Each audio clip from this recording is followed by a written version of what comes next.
नमस्कार, मैं हूं नवदीप शर्मा और आप देख रहे हैं न्यूज बीन।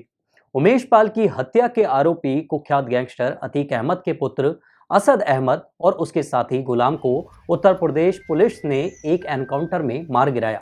वहीं इस मामले में अब एक नया मोड़ आ गया है।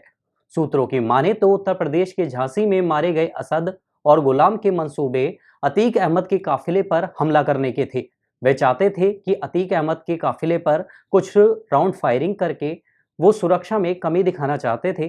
उनकी मंशा थी कि सुरक्षा में खामियों का बहाना लेकर गुजरात की साबरमती जेल से यूपी में अतीक अहमद को ले जाना टल जाए। अतीक अहमद ने महज 17 की उम्र में ही जुर्म की दुनिया में एंट्री कर ली थी। 21 साल की उम्र आते आते अतीक इलाहाबाद में चकिया का बड़ा गुंडा बन गया और रंगदारी का धंधा चलाने लगा। गौरतलब है कि 1986 में पुलिस ने एक बार अतीक को धर दबोचा। लोगों के द्वारा अतीक के एनकाउंटर के कयास लगाए जाने लगे, लेकिन राजनीतिक दबाव के चलते अतीक छोड़ दिया गया, जिससे अतीक को समझ आ गया कि आपराधिक दुनिया में बादशाहत बनाने के लिए सियासत में आना जरूरी है। 1989 में अतीक निर्दलीय चुनाव लड़कर इलाहाबाद पश्चिम से विधायक बन गया। अतीक 5 बार इलाहाबाद पश्चिम से लगातार विधायक चुना गया। 2004 में बसपा ने अतीक के छोटे भाई अशरफ के खिलाफ विधायक चुनाव के लिए इलाहाबाद पश्चिम सीट से राजू पाल को टिकट दे दिया और वो 4000 वोटों से जीत भी गया।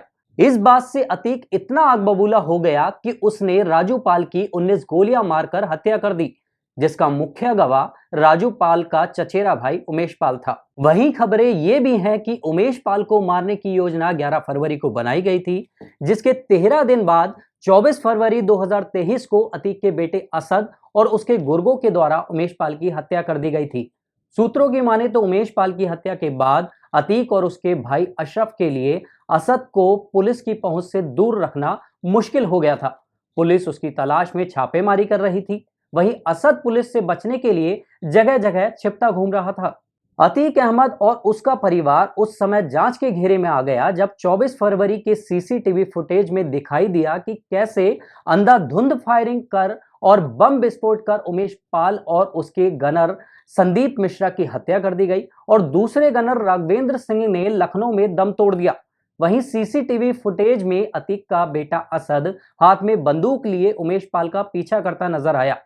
बता दें कि अतीक के 5 बेटों में से असद तीसरे नंबर का बेटा था, जिसकी उम्र महज 19 साल थी, जिसने इसी साल लखनऊ के एक बड़े स्कूल से 12वीं की परीक्षा पास की थी। फिलहाल हमारी खास पेशकश में सिर्फ इतना ही। फिर हाजिर होंगे एक नई अपडेट के साथ। हर छोटी बड़ी अपडेट के लिए लाइक और सब्सक्राइब करें न्यूज़ बीन को।